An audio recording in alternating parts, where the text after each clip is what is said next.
Okay, I know, we all try to do our best, but we want fries. We just do every once in a while. I know. Holistic Chef Laura Lea Goldberg understands. I mean, listen, you're a super healthy eater. You've always got our best intentions at heart. Yep. But today you are indulging some of our cravings. Indulging-ish. I mean, that's what's great, is these are so healthy. I honestly make them every single week for me and my husband, and I feel fantastic doing that. No guilt involved. I love that. Yep. So what we have here are 2 baking sheets, and we have about 1.5 pounds. It really, the ratios, as long as you keep them the same, you can do as many as you want or as little. And we have some sweet potatoes that I've chopped into wedges or cut into wedges, and some Yukon Golds that I've cut into wedges. I like to keep the skin because there's nutrition in that.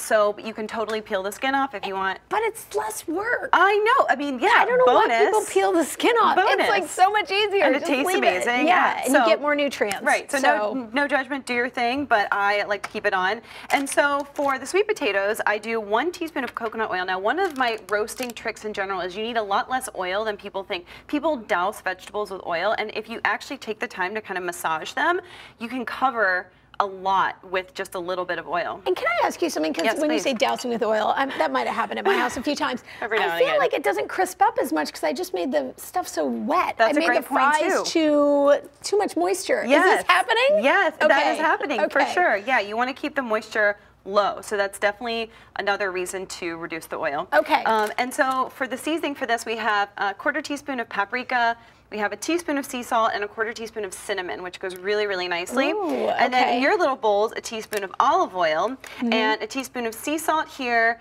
a 1/4 teaspoon garlic powder, and a teaspoon each of dried oregano and onion powder. Okay. And so, can I ask you, why do you use coconut oil for the sweet potatoes, but olive oil for the Yukon potatoes? Just flavor. So maybe a more neutral flavor is better for the sweet potato? You know, it has a little bit of a coconutty flavor. Really? So I find that it goes really well with the sweetness of the sweet potatoes and like the cinnamon and paprika. Yeah. In you I trust. So yeah, so we're just gonna go for it. Oh, I did oil first. Uh-oh.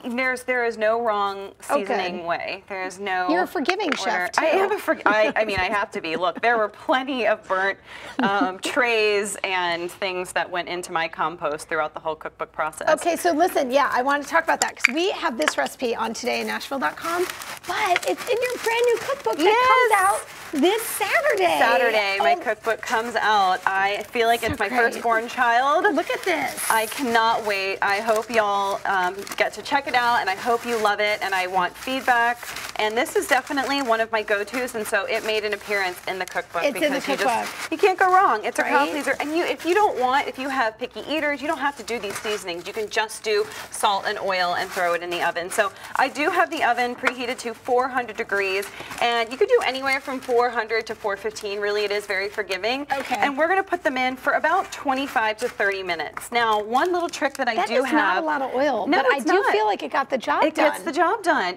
Wow. Can I tell you a secret? I'm doing it wrong. You don't even have to use the oil, and it's still going to be great. Yeah. Really? Because of moisture content in the potatoes? It's still great. You don't have to use oil. So, so we're going to throw these in, and then you'll just want to check them because different wedge sizes are going to bake at slightly different times. Here, let me hand you this one. Thank you.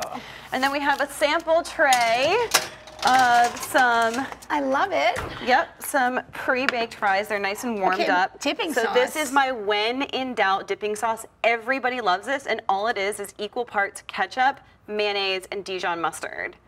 Really? And it's amazing, yes. And I am not anti-mayo. I recommend looking for a mayonnaise that uses olive oil or avocado oil is amazing. I use a company called Primal Kitchen Mayo, but you can now find it different places or one of the olive oil based ones. So mayo can still be your friend for sure. Okay. Yep.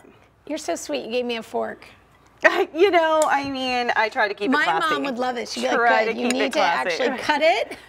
You get it? Yeah. Yeah. There we go. And then I'm going to shove it in a minute. Okay, so what other fun things are in the cookbook? Tell me about it. Oh my gosh. I mean, we have a bakery section with baked goods that freeze really well, muffins and cookies and loaves that are obviously all healthy. Lots of really flavorful veggie sides, which I find is hard for people. Do you like that? Do you like it? Okay, I don't like it.